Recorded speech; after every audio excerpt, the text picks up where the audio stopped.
오늘 성경 말씀은 두 곳입니다. 먼저 창세기 2장 23절부터 25절 말씀이고요. 에베소서 5장 31절 32절입니다. 제가 여러분들을 위해 읽어드리겠습니다. 하나님의 말씀을 들으십시오. 먼저 창세기 2장입니다. 아담이 이르되 이는 내 뼈 중에 뼈요 살 중에 살이라. 이것을 남자에게서 취하였은즉 여자라 부르리라 하니라. 이러므로 남자가 부모를 떠나 그의 아내와 합하여 둘이 한 몸을 이룰지로다. 아담과 그의 아내 두 사람이 벌거벗었으나 부끄러워하지 아니하니라. 에베소서입니다. 그러므로 사람이 부모를 떠나 그의 아내와 합하여 그 둘이 한 육체가 될지니 이 비밀이 크도다. 나는 그리스도와 교회에 대하여 말하노라. 아멘.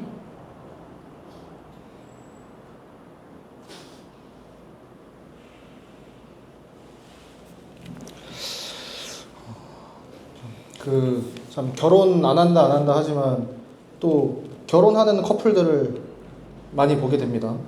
예식장도 바로 예약이 안 돼서 1년 전부터 예약을 해야 된다고 그러고, 그러면서 이제 그러니까 주변에 믿지 않는 커플들의 결혼도 보고 그리스도인 커플의 결혼도 봅니다.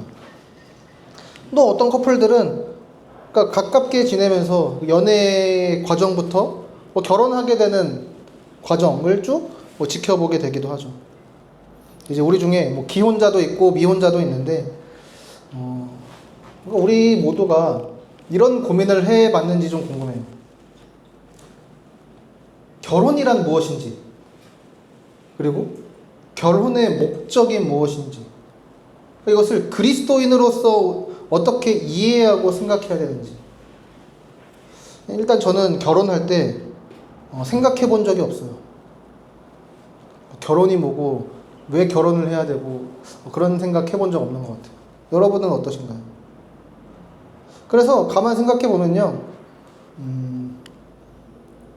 사람들이 결혼식은 되게 열심히 준비하는데 정작 결혼 자체를 준비하는 커플은 찾아보기 힘든 것 같기도 합니다. 특별히 그러니까 우리가 어떤 것들을 맞추고 살아야 될지 그런 것들까지는 이야기하고 공유하고 고민하는 분들을 보긴 하지만, 그리스도인으로서 우리가 이 결혼을 어떻게 이해하고 어떻게 결혼 생활을 해나가야 될지, 그러니까 그런 부분에 있어서 고민하는 저를 포함해서 그런 분들을 보기가 쉽지 않다는 거죠. 이제 가정의 달을 맞아서 이제 몇 주간 결혼에 대해서 이제 살펴보려고 해요. 결혼의 의미, 그리고 결혼의 목적. 이게 우리가 이번에 살펴볼 이번 설교 시리즈의 이제 큰 줄기입니다. 그래서 오늘은 이제 결혼의 의미, 다음 주는 결혼의 목적이에요. 그리고 또 한 주는 싱글에 대해서도 살펴볼 거예요. 사실상 비율로 따지면 거의 우리는 반반이기 때문에 그러니까 싱글에 대해서도 다룰 거고요. 물론 결혼의 의미와 목적을 살펴보면서도 계속 그러니까 싱글들에 대해서도 계속 다루긴 할 거예요. 왜냐하면 그러니까 성경이 말하는 이 결혼에 대해 아는 것이 기혼자들 뿐만 아니라 미혼 혹은 비혼자들에게도 되게 중요해요. 그래서 이번 기회를 통해서 성경이 말하는 결혼에 대해서 함께 좀 생각해보는 시간이 되기를 바랍니다. 그래서 이제 설교 시작하기 전에 지난주에인가 여러분들에게 책 소개해줘서 여러분들 가져가기도 하셨는데, 제가 이번에 또 준비하면서 한 10권 이렇게 보는데 진짜 좋은 책을 봤어요. 소개해드리면 이 두 개는 같은 분이 쓰신 거예요. 저거 있는데 저 권율 목사님이 연애신학, 부부신학이라는 책인데요. 제가 봤을 때 이게 그냥 우리가 보기에 제일 좋은 책인 것 같아요. 팀켈러 목사님 책은 어려운 감이 좀 있는데 굉장히 좋았고요. 그 다음에 레이 오틀런드의 결혼과 복음의 신비라는 책도, 이 책도 다 되게 작은 책들이에요. 근데 굉장히 좋더라고요. 물론 좋은 책들이 더 이렇게 있었는데 여러분들에게 꼭 추천한다면 요 권율 목사님의 책은 꼭 한 번씩 여러분들이 시간을 내어서 읽어보면 좋겠어요.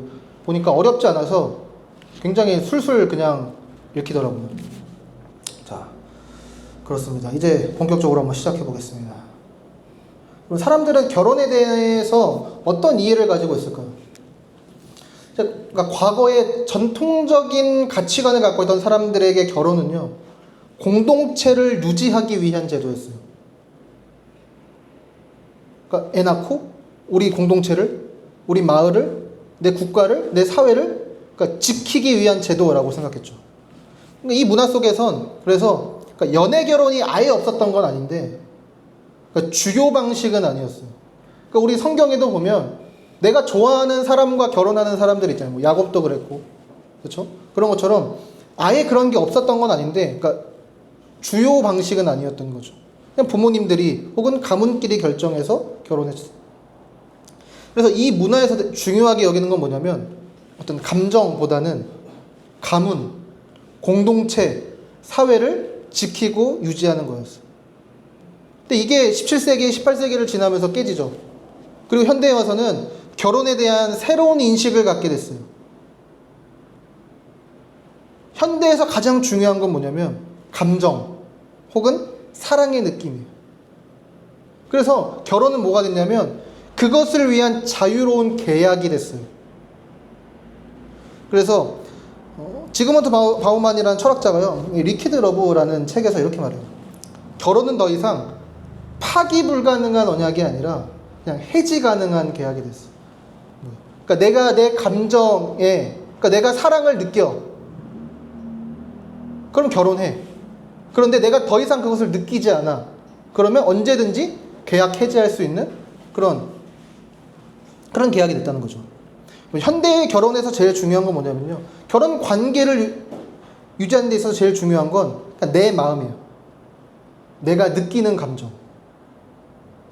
그러면 기독교는 결혼을 뭐라고 할까요? 항상 우리가 모든 것들의 어떤 정의를 내릴 때 우리에게서 제일 중요한 건 뭐예요? 성경이죠. 그리고 항상 우리는 이 성경을 통해 이 결혼을 제정하신 분이 어떤 분이신지를 이해하는 게 중요해요. 그러니까 항상 거기서부터 시작이거든요.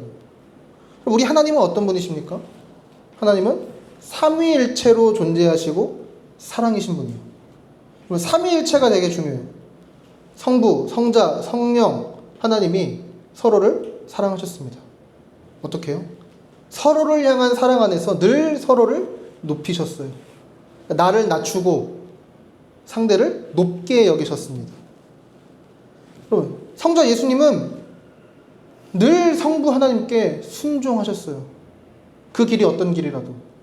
그 길이 내 목숨을 희생하고 십자가에 달려 죽는 일이라도 그분은 성부 하나님께 순종하셨습니다.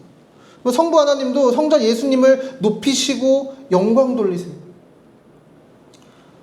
성자 예수님은요, 늘 성령 하나님의 인도하심을 받고 그분께 이끌려 다니십니다. 성령 하나님은 어떠세요? 항상 자기 자신을 드러내는 게 아니에요. 성령 하나님이 늘 하시는 일은 성자 예수님이, 우리로 하여금 성자 예수님이 생각나게 해요. 그분이 하신 말씀이 떠오르게 해요. 늘 성령 하나님이 하시는 일은 예수님을 높이는 거예요. 예수님을 드러내는 거예요.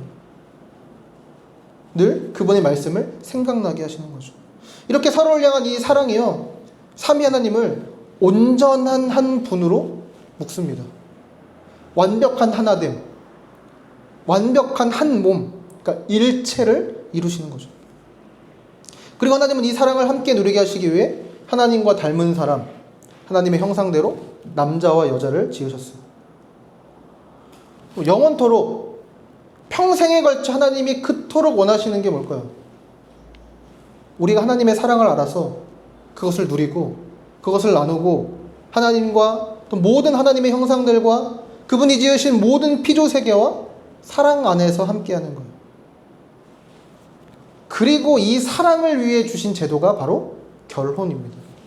창세기 2장 24절에 보세요. 이러므로 남자가 부모를 떠나 그의 아내와 합하여 둘이 한 몸을 이룰지라. 여기서 합하여라고 번역된 단어는요, 히브리어로 다바크라는 단어인데요, 이게 붙이다라는 뜻이에요. 어떤 신학자는 금속의 두 부분을, 그러니까 땜질한다는 거예요. 아담이 그의 아내와 합한다는 것은, 그러니까 납땜질을 해서 절대 떨어질 수 없게 딱 붙여 하나가 된다는 거예요. 그리고 한 몸을 이룬다는 건 이런 뜻입니다. 신학자 레이 오틀런드가 이렇게 설명해요. 한 몸이란 결혼에 대한 성경적 정의다. 짧지만 많은 의미를 담고 있는 두 단어로 이루어진 이 표현은 결혼을 완전히 공유된 하나의 삶으로 제시한다. 한이라는 단어는 모든 것을 공유한 삶을 가리키며 몸은 이 땅의 일시적 삶을 가리킨다. 따라서 결혼을 통해 한 몸을 이루게 되면 남자와 여자 사이의 모든 장벽은 사라지고 이 땅에서 사는 날 동안 부부가 온전히 하나로 살아가게 된다. 그러니까 사실상 두 개의 자기중심적 나는 하나로 결합된 우리로서 생각하는 법을 배우고 하나의 이야기, 하나의 목적, 하나의 평판, 한 침대, 하나의 고통, 하나의 예산, 한 가정 등 모든 것에서 하나가 되는 새로운 삶을 건설하는 법을 배우기 시작한다. 그러니까 결혼은 모든 장벽을 제거하고 포괄적 하나됨으로 대신 채운다. 한번 정리해 봅시다. 그럼 결혼이란 뭐냐면요, 하나님께서 당신의 사랑을 누리고 나눠주시기 위해 우리에게 주신 제도예요. 서로를 높이고 서로를 위해 내어주고 헌신함으로 우리를 향한 하나님의 사랑을 알고 사랑을 배우고 경험하고 경험하게 하는, 그러니까 천국을 미리 보여주고 경험하게 하는 예표를 주신 제도가 결혼이라는 거죠. 하나님 이것을 위해 주신 제도가 딱 두 개 있어요. 하나가 뭐냐면 가정, 결혼이고 또 하나가 교회인 거죠. 근데 여러분 여기서 중요한 게 뭐냐면요, 그러니까 인간은 사랑의 본체가 아니에요. 그러니까 사랑이라는 게 우리에게서 시작돼서 우리에게서 발현되고, 그러니까 우리에게서 완성되는 것이 아니라는 거죠. 우리는 피조물이고 유한한 존재. 그래서 그러니까 온전한 사랑이 우리에게 나올 수도 유지될 수도 없어요.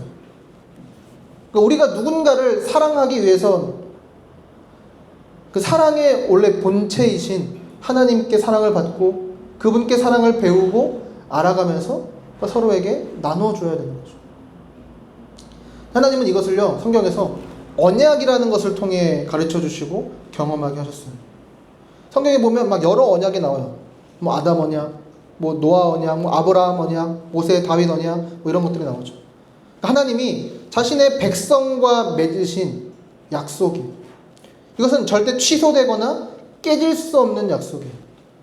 우리가 잘 아는 뭐 언약 중에 아브라함 언약이 있죠. 창세기 15장에 보면 하나님이 아브라함과 언약을 맺으시는데요, 그 당시 풍습을 따라서 쪼갠 고기 사이를 홀로 지나가세요. 근데 이 당시에 이게 무슨 뜻이냐면 내가 이 언약을 어기고 이 언약을 깨뜨릴 시에 이 쪼갠 고기처럼 되겠다. 근데 이게 되게 매우 특이했던 게 고대 근동의 언약은요, 항상 언약의 두 당사자가 고기 사이를 지나가요. 아니면 흔히 말하는 을이 지나가요. 그런데 오늘 이 창세기 15장에서는 더 낮은 쪽인 우리가 아니라 아브라함이 아니라 하나님이 그 사이를 홀로 지나가십니다. 이게 무슨 뜻이냐면요, 하나님이 다 책임지시겠다는 거예요. 하나님이 끝까지 그 언약을 지켜내시겠다는 거예요. 왜냐하면 하나님 쪽에서는 이 언약을 깨뜨리거나 어길 일이 절대 없기 때문이죠. 그래서 우리는요, 이처럼 언약을 통해서 하나님의 사랑을 받고 배웁니다. 하나님이 우리를 어떻게 사랑하시는지를 보는 거죠. 그리고 서로에게 동일하게 행하는 것입니다. 그래서 오늘 본문에도 보면 아담이 하와를 보자마자 했던 노래가 있어요. 최초의, 성경에 나오는 최초의 노래라고 세레나데라고도 하는데, 이는 내 뼈 중에 뼈요 살 중에 살이라. 학자들은 이 사랑의 세레나데가요, 그러니까 언약 문구 중에 하나래요. 아담이 그의 아내 하와에게 내가 헌신하겠다는 깊은 다짐을 노래하는 것이라고 학자들은 말해요. 그리고 23절에 이어서 이렇게 말하죠. 이것을 남자에게서 취하였은즉 여자라 부르리라 하니라. 근데 이 구절을 히브리어로 직역하면 이래요. 그리고 이는 이샤라고 불릴 거라. 왜냐하면 이쉬로부터 그녀가 취해졌기 때문이다. 우리가 뭐 히브리어는 못 읽더라도 여러분 그냥 그림으로 보면 어때요? 이 두 단어가 비슷하게 생기지 않았어요? 그러니까 이샤는 여자라는 뜻이고 이쉬는 남자라는 뜻이에요. 근데 이 둘은요, 똑같은 단어가 그러니까 남성형으로 여성형으로만 바뀌어서 쓰인 거예요. 근데 히브리어에는 원래 그러니까 남성, 여성을 뜻하는 다른 단어들이 원래 있어요. 근데 이 창세기를 기록한 모세가 굳이 이 이샤와 이시라는 똑같은 어근의 단어를 사용하면서 이제 이런 이야기를 하고 싶은 거예요. 아담이 이것을 남자에게서 취하였은즉 즉 여자라 부르리라 이 말을 통해서 내가 곧 당신이고 당신이 곧 나입니다. 당신도 나와 동등한 동일한 존재예요. 당신도 나만큼이나 소중하고 사랑받을 존재입니다. 나와 똑같이 받아들여지고 똑같이 사랑받아야 될 존재. 하나님이 나에게 사랑이 뭔지 보여주시고 가르쳐 주셨으니 내가 당신을 그렇게 사랑하겠습니다 라고 맹세하면서, 그러니까 삼위일체 하나님처럼 한 몸이 되는 것이 하나님이 우리에게 정해주신 결혼이라는 제도인 거죠. 또 바울은 이것을 그래서 에베소서 5장에서 잘 설명해줘요. 31절을 오늘 읽은 본문 31절은요 창세기 2장 24절을 그대로 인용한 거예요. 그리고 32절은 그것에 대한 주석을 달은 거예요. 주석을 뭐라고 달았어요? 이 비밀이 크도다. 나는 그리스도와 교회에 대하여 말합니다. 여기서 비밀이라고 번역된 단어가 그리스어로 미스테리온, 그러니까 우리 영어로 미스테리 있죠? 그런 단어예요. 거기서 나온 단어예요. 이게 뭐냐면 그러니까 감춰진 것이 드러나는 거. 그것을 신비라고 번역하기도 합니다. 남자와 여자가 둘이 합하여 한 몸이 되는 것이 무엇을 드러내 보여줘요? 그리스도와 교회의 관계를 드러내 보여줘요. 그리고 에베소서 5장 25절에서 바울은요 그리스도와 교회의 관계를 이렇게 설명해요. 남편들아 아내 사랑하기를 그리스도께서 교회를 사랑하시고 그 교회를 위하여 자신을 주심 같이 하라. 그러니까 그리스도와 교회는 남편과 아내 사이예요. 근데 그 남편이 어떻게 하는 부부 사이죠? 자신을 내어주시는 사랑을 베풀어 주시고 또 그것을 받아 누리는 관계예요. 자, 오늘 본문 이 창세기와 에베소서를 통해 결혼을 뭐라고 우리가 정의할 수 있습니까? 우리를 향한 하나님의 사랑, 자기 자신을 내어주시는 그 신비를 더 깊이 알아가고 누리고 배우게 하시기 위해 하나님께 받은 그 사랑으로 남자와 여자가 서로 사랑하여 하나가 되는 제도입니다. 그러니까 삼위일체 하나님처럼 한 몸이 되는 거예요. 그리고 우리는 결혼을 통해, 그리고 이 결혼 생활을 통해 천국을 경험하고 맛보게 되는 거죠. 그럼 우리 이제 생각해 봅시다, 여러분. 우리의 결혼 생활은 어떻습니까? 우리는 결혼 생활을 통해, 그러니까 서로를 통해 그리스도가 어떤 분이신지, 그분의 사랑을 받는 삶이란 어떤 것인지 서로 보고 있습니까? 아니면 보여주고 있습니까? 우리의 결혼에 하나님과 그분의 사랑을 보고 배우고 누리고 또 서로를 향한 헌신과 사랑을 그러니까 보여준다는 이런 개념이 내 결혼이라는 정의 안에, 내 결혼 생활 안에 들어가 있는가요? 근데 여러분 이것은요 기혼자한테만 해당되는 질문이 아니에요. 미혼자 혹은 비혼자들에게도 동일해요. 여러분이 생각하는 결혼에 이런 정의가 담겨 있냐는 거죠. 그러니까 바꿔서 질문하면 이래요. 여러분이 결혼을 하고 싶거나 결혼 생활을 유지하고 있거나 결혼을 하지 않으려는 이유에, 그러니까 성경이 말하는 결혼의 의미가 담겨 있는가라는 거죠. 그리스도인이든 아니든 기혼자든 미혼자든 우리 모두 그냥 내 행복을 위한 계약이라는 이 현대 문화의 결혼관만 가지고 우리가 결혼을 바라보고 있지는 않습니까? 우리는 이런 생각에 대해 점검해야 돼요. 그건 단순히 내가 결혼을 한다, 결혼을 하지 않는다 라는 식의 문제가 아닌 거죠. 우리가 결혼을 하든 싱글의 삶을 선택하든 우리의 동기를 점검해야 됩니다. 저와 여러분이 그저 행복을 궁극적인 목적으로 두고 결혼을 선택하든 선택하지 않든 그 동기는 결코 올바른 동기가 될 수 없어요. 그리고 그 목적은요 결국 우리에게 왜곡된 결혼과 왜곡된 사랑을 하게 하는 거죠. 이걸 아담과 하와로부터도 이제 거슬러 올라가서 우리가 볼 수 있는데, 뱀이 아담과 하와에게 그리고 오늘날 우리에게도 동일하게 결혼과 사랑에 대해 다른 생각을 품게 만들어요. 뱀이 하와한테 했던 유혹의 핵심은 두 가지입니다. 하나는 하나님은 너를 사랑하지 않아 라는 거고, 또 다른 하나는 그러니까 네 인생 네가 책임져야 돼. 그러니까 네가 하나님이 되어야 돼. 너도 하나님처럼 될 수 있어 라는 거예요. 네, 이렇게 그러니까 나를 사랑한다고 말하는 대상을 의심하게 만들면요, 자연스럽게 우리는 그 사랑도 의심하게 돼요. 그렇죠? 그러니까 하나님이 했던 모든 행동들이 어떻게 보여? 이거 진짜 나 사랑하는 거 맞아? 라고 하게 되고요. 그럼 그 존재에, 그러니까 사랑이라는 것 자체도 의심하게 돼요. 이게 사랑은 맞아? 되는 거죠. 하나님의 사랑을 받아서 그 사랑으로 사랑해야 되는데, 하나님도 그분의 사랑도 사랑 자체에 대해서도 의심하게 되니까 결국 어떻게 되냐면요, 사랑을 내가 하고 싶은 대로 정의하게 돼요. 그러니까 사랑은 이거야를 성경이 말하는 대로, 하나님께서 우리에게 보여주시고 가르쳐 주신 대로가 아니라 내가 생각하는 대로, 내가 원하는 대로, 내가 느끼는 대로 정의하게 되고 그렇게 행동하게 되는 거죠. 그래서 결국은 어떻게 돼요? 하나님 없어도 돼가 되는 것입니다. 그러면서 하나님을 떠나는 거예요. 자, 여러분 보세요. 사랑은 좋은 거잖아요. 행복도 좋은 거잖아요.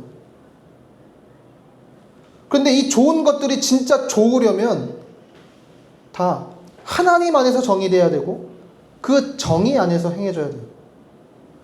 사랑의 본체이신 하나님을 떠나서 내가 옳다고 생각한 대로, 내가 원하는 대로, 내 마음이 시키는 대로, 내 감정에 이끌리는 대로 사랑하게 된다면 어떤 문제가 생길까요?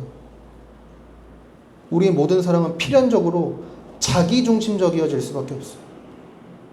우리의 결혼은 그러니까 내 감정을 만족시키거나 내 행복을 채우거나 자아를 실현하는 데 사용되는 도구로 전락하게 되는 거죠.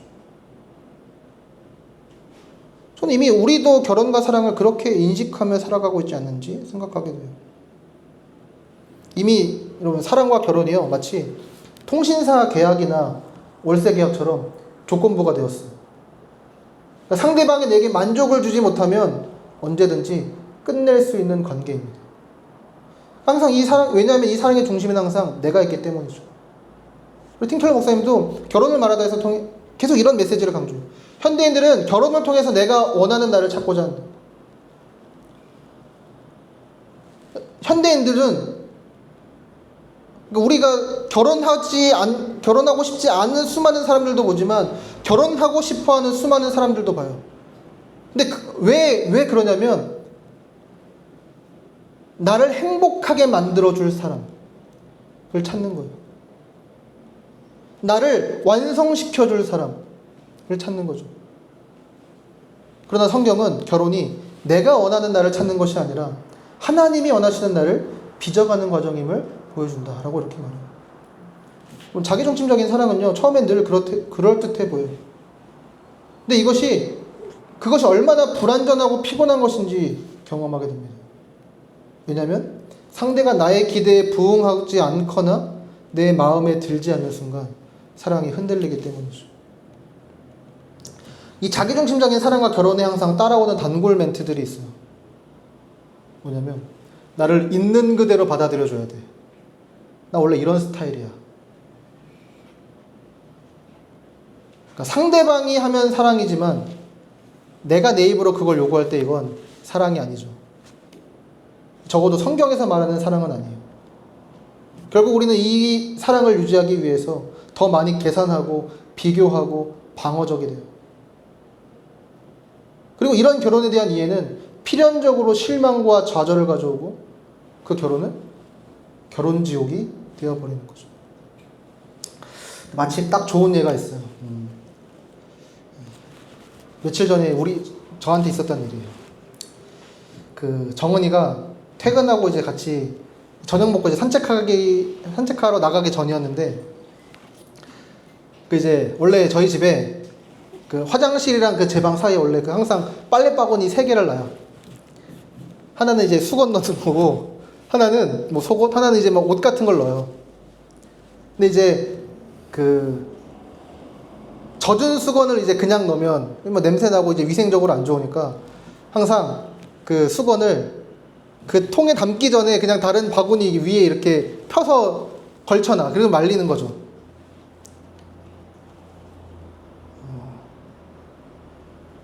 저는 다른 생각이 없어서 그런 건데, 그냥 옷 바구니 위에 수건이 걸쳐져 있었고, 그러니까 옷을 넣는 바구니에 저는 옷을 넣었어요.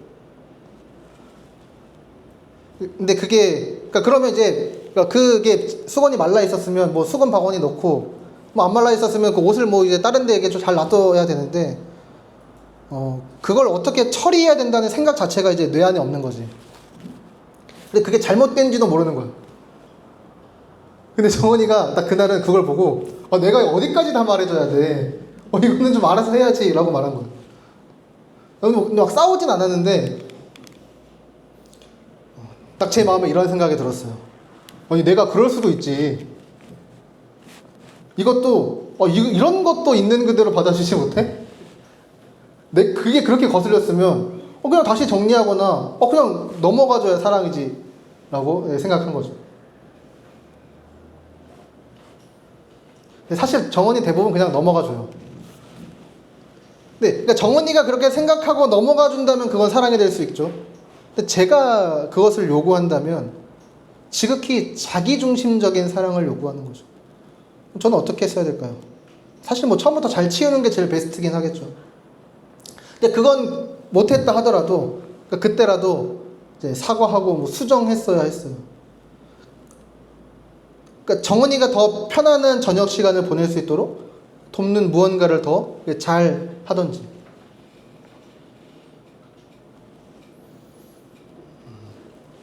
요즘 우리는 그러니까 결혼을 말하면서도 사실상 사랑보다 자기 자신을 더 사랑하는 문화 속에 살아가요. 그러니까 사랑이라는 이름으로 시작하지만 그 중심에는 항상 내가 자리 잡고 있습니다. 그러니까 이 결혼이 나에게 어떤 만족을 줄 수 있을까? 이 사람은 나의 기대를 얼마나 채워줄 수 있을까? 라는 질문이 관계의 중심이 되는 거죠. 사실 많은 사람들이요, 이 결혼을 일종의 또 자기 실현의 도구로 여깁니다. 상대방을 나의 어떤 성장을 도와주는 조력자, 내 행복을 위한 파트너로 생각하는 거죠. 그래서 이 기대에 어긋날 때 우리는 실망하고 때로는 쉽게 관계를 끝냅니다. 그러니까 심지어 상대를 위한 어떤 수고와 헌신마저도 나를 위해 하기도 해요. 내가 준 만큼 받으려고 하거나, 그러니까 헌신적으로 사랑하는 나라는 자기 실현을 이루려고 하거나. 결국 이런 결혼은 견고한 언약이 아니라 앞에서 말했던 것처럼 그러니까 해지 가능한 계약처럼 되어버리는 거죠. 사랑이 계약처럼 취급되는 순간 그건 더 이상 나를 내어주는 헌신이 아니라 끊임없는 거래가 되어버립니다. 여러분, 근데 이런 자기중심적인 결혼이요, 기혼자와 미혼자 모두에게 위험한 유혹이에요. 결혼한 사람들은 배우자를 그냥 있는 모습 그대로 사랑하기보다 자신의 기대와 조건을 중심으로 사랑을 측정하게 돼요. 또 결혼을 준비하거나 기다리는 이들은 조건과 계산에 집중하게 됩니다. 계속 이 사람이랑 결혼하면 내 필요를 채울 수 있을까? 이 사람이랑 결혼하면 내가 행복해질 수 있을까? 이 사람이 정말 나를 영원히 사랑해 줄 수 있을까? 이걸 먼저 묻게 되는 거죠. 그리고 애초에 그러니까 결혼을 아예 자기 실현의 방식으로 생각하는데, 애초에 이 결혼이라는 방법보다 다른 방식으로 자기 실현을 이루기 위해 결혼 자체를 포기하거나 거부하는 사람들도 많이 늘어나는 거죠. 요즘 챗GPT를 많이 이제 이용하는데 그런 이야기 이제 뭐 물어봤어요. 어떤 통계들을 보면 그러니까 어떤 경제적인 이유 때문에 내가 지금 결혼할 어떤 형편이 안 돼서 뭐 이런 사람들도 많이 있지만, 그러니까 이런 사람들도 굉장히 많은 거죠. 결혼이라는 방식으로 자아 실현을 하는 것보다 다른 방식을 통해서 내 자아를 실현하는 일이 더 나한테 유리하고 더 이롭다고 생각하는 거예요. 그러니까 결혼 자체가 나의 행복, 나를 위한 것이라고 생각하기 때문에 그러니까 내 행복과 내 자아 실현을 위해서 그냥 기꺼이 포기하는 거죠. 모든 것이 다 나를 위한 결혼이 되는 거예요. 우리 모두에게는 말 그대로 패러다임의 전환이 필요합니다. 결혼과 사랑을 바라보는 새로운 시각이 필요해요. 그리고 성경이 말하는 사랑은 우리가 살아가는 이 시대에 비추어 볼 때는 호구가 되는 것 같아 보이기도 해요. 그러니까 내가 사랑받지 않고 내가 채워지지 않고 내 꿈을 이루지 못하는데 그게 뭐가 좋냐는 거죠. 내 행복을 바라거나 꿈꾸지 않는데 그게 정말 나한테 무슨 유익이 있으며 뭐가 좋냐는 거예요. 내가 좋기 위해 노력을 해도 비참해지고 불행해지는 부부들이 이렇게도 많이 보이는데 나를 희생하고 나를 내어주기만 한다고 하면 더 비참해지는 거 아니냐, 이렇게 말합니다. 근데 우리는 점점 자기중심적이어질 때 점점 더 불행하고 점점 더 외로워지고 점점 더 참된 사랑과 멀어집니다. 왜냐하면 그건 하나님과 점점 더 멀어지는 일이기 때문이에요. 삼위일체 하나님은 서로를 위하시기만 해요. 하지만 그 누구보다 행복하셨습니다. 서로가 서로를 위할 때 오히려 거기에 진짜 행복이 있어요. 그러니까 우리가 결혼을 서로를 위해 헌신하고 삼위일체 하나님처럼 우리가 한 몸 되는 데 집중할 때, 그것이 우리의 궁극적인 목적이 될 때 우리의 결혼은 행복을 목적으로 두는 결혼보다 더 행복해질 수 있어요. 행복 자체가 목적이 될 때 그 행복은 우리가 어떻게 정의할 수 있죠? 또 그것도 내 느낌과 내 기분에 따라요. 그러면 항상 이것은 언제든지 바뀔 수도 있는 거고 하루에도 수백 번씩 바뀔 수 있는 게 우리의 마음이죠. 그리고 이것 때문에 계속해서 우리는 서로를 채점하고 또 서로에게 불만족스럽고 내가 생각했던 그 소울메이트가 아니야 라면서 우리는 계속해서 비참해지고 불안해지는 거죠. 그리고 우리는 하나님에게서 받는 사랑으로 채워져 갈 때 우리도 하나님처럼 사랑할 수 있어요. 그리고 나를 내어주고 헌신하는 것만으로도 진정한 행복을 누릴 수 있는 거죠. 그리고 이것을 이제 결혼을 말하다 보면 틴켈러 목사님이 사랑의 경제학이라고 부르는데요. 우리가 자기중심적인 사랑으로 사랑을 정의하고 그저 내 느낌과 마음이 채워지는 것에만 집중할 때 오히려 우리는 금방 앵꼬난 자동차가 돼요. 그러니까 주변에 주유소가 단 하나도 없는 그런 자동차. 그러니까 주변에 내 통장을 채워줄 그 물꼬가 하나도 없는 그런 통장이 되는 거죠. 그러니까 계속해서 금방 바닥나게 될 거예요. 하지만 하나님의 사랑은 마르지 않는 통장이에요. 삼위 하나님이 제일 좋아하시고 제일 잘하시는 게 뭐냐면 계속해서 자신을 주시는 일이거든요.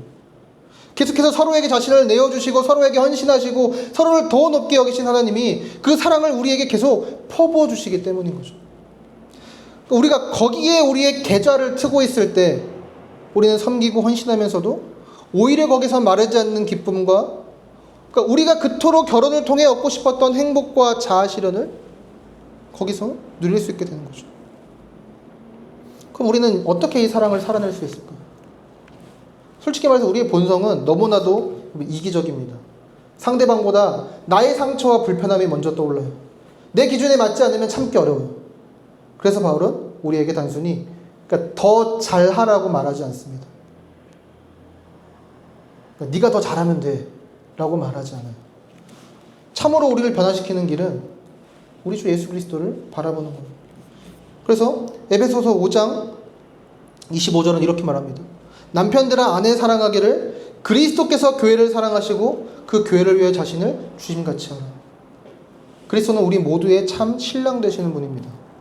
그리고 그 진정한 사랑은 우리를 위해 자신을 주신 거예요. 그분은 우리를 그냥 사랑하신 정도가 아니에요. 요한은 예수님이 세상에 있는 자기 사람들을 사랑하시되 끝까지 사랑하셨다고 말합니다. 그분은 자신이 사랑하는 안에 죄와 허물로 뒤덮여서 더럽고 냄새나고 끔찍한 우리를 품고 다시 안으시기 위해 그러니까 제자들의 발을 씻으시기 위해 기꺼이 자신의 무릎을 꿇으셨던 것처럼 예수님 당신을 가장 낮은 자리까지 낮추시고 우리의 모든 죄와 우리의 모든 더러운 것들을 다 닦아주시는 거죠. 그뿐입니까? 그분은 자기 자신을 우리를 위해 기꺼이 십자가에 내어주셨습니다. 심지어 그분은 그 고통스럽고 그 처참하고 그 두렵고 그 절망스러운 일을 기쁨으로 감당하세요. 히브리서 12장 2절에 이렇게 말합니다. 믿음의 주요 또 온전하게 하신 이인 예수를 바라보죠. 그는 그 앞에 있는 기쁨을 위하여 십자가를 참으사 부끄러움을 개의치 아니하시더니 하나님 보좌 우편에 앉히셨느니라. 그 앞에 있는 기쁨은 무슨 기쁨이에요? 그것은 예수님이 가장 사랑하시는 아내인 우리가 깨끗하게 모든 죄가 씻김받고 깨끗하고 정결한 몸으로 주님 앞에 서게 되는 그 모습을 보시는 기쁨이에요.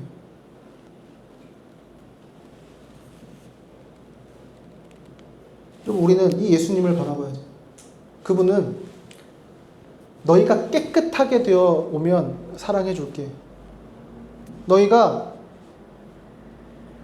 나를 충분히 사랑하고 내 말에 순종하면 내가 그만큼 너희를 사랑해 줄게 라고 말씀하지 않으세요. 오히려 그분은 우리가 가장 더러울 때, 가장 끔찍할 때, 우리가 어떠하기 때문에 우리를 사랑하시는 것이 아니라 우리라서 우리를 사랑하시고 그런 우리를 깨끗하게 씻겨서 가장 아름다운 신부로 우리를 변화시켜 가시는 거죠. 이 그리스도를 바라봅시다. 우리의 참된 신랑이신 그분께서 우리를 위해 자신을 완전히 내어주셨습니다. 그래서 우리가 그 사랑을 받았기 때문에 우리도 그 사랑을 흘려보낼 수 있는 거죠. 또 우리가 이 사랑을 기억할 때, 여러분, 그러니까 이 자리에 있는 기혼자들은 내 배우자를 위해 더 희생하고 헌신할 수 있습니다. 그리고 우리는 서로를 향한 사랑과 헌신을 통해 더 좋은 결혼 생활을 할 수 있어요. 우리는 서로를 통해 더 그리스도와 그분이 우리에게 행하신 일들의 놀라운 은혜를 더 깊이 발견할 수 있게 될 것입니다. 그리고 우리는 우리가 처한 상황이 어떠하든 현실이 어떠하든 그곳에서 천국을 맛보고 경험하게 될 거예요. 그 권율 목사님의 그 부부 신학에 보면 하나님을 정점으로 하는 삼각관계를 소개해요. 네, 이런 거예요. 사랑의 삼각도는 부부 사이의 거리 변화를 잘 보여줍니다. 남편과 아내가 더욱 친밀해지려면 정점에 계신 하나님께 가까이 가야 함을 알 수 있다. 그러니까 오른쪽 그림에서 그러니까 남편과 아내, 그러니까 여기서는 이제 왼쪽 그림이네요. 남편과 아내가 각각 하나님께로 나아갔더니 선분 H-와 W-가 선분 HW보다 더 짧아졌다는 것을 알 수 있다. 즉 부부 사이가 더 가까워졌다는 말이다. 반대로 남편과 아내가 각각 하나님께로부터 더 멀어지면 부부 사이의 거리도 더 멀어진다는 걸 또한 알 수 있다. 그 이유가 무엇이겠는가? 남편이 하나님과 영적 친밀감을 추구하면 그 에너지로 아내를 더욱 사랑하기 때문이다.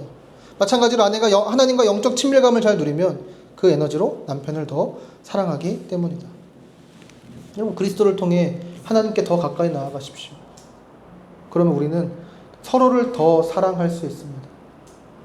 그러니까 내가 체험받기 위해 서로에게 잘하는 것도 아니고 내 어떤 만족감을 누리기 위해 서로에게 더 잘하는 것도 아니고 말 그대로 그리스도께서 우리를 조건 없이 사랑하시듯 우리도 그렇게 사랑할 수 있게 되는 거죠. 그렇게 더 서로가 가까워질 수 있어요. 그리고 미혼자든 비혼자든 여러분 이 사랑을 기억할 때 여러분 자신을 준비할 수 있습니다. 그러니까 결핍이나 외로움 때문에 누군가를 만나는 것도 아니고요. 이미 사랑으로 채워진 우리는 사랑을 나눠주기 위해 그 사랑의 통장에 두둑히 채워주는 시간으로 이 시간을 준비할 수 있어요. 그리고 결국 우리가 결혼이라는 제도를 선택하지 않는다 하더라도 그것이 내 자아 실현이나 더 큰 만족과 행복을 위해 포기하는 게 아니라 그리스도 안에서 그리고 그리스도께서 모아주신 교회라는 공동체 안에서 충분히 하나됨 한 몸을 경험할 수 있는 거죠. 우리 모두는 이 사랑을 배워야 될 사람들입니다. 기혼자든 미혼자든 비혼자든 우리 모두는 삼위 하나님의 사랑 안에서 살아가며 그 사랑을 닮아가는 사람들이에요. 결혼을 통해 혹은 결혼을 넘어서 날마다 우리의 참 신랑 되신 예수 그리스도를 바라봅시다. 그리고 끝까지 사랑하신 그 일을 기억하면서 그분의 헌신으로 우리의 사랑을 다시 세워갑시다. 오직 그분 안에서만 우리는 하나님을 배우고 그 사랑을 실천할 수 있습니다. 우리 시간도 함께 찬양합시다. 우리 찬양할 때 주 예수보다 더 귀한 것은 없네. 우리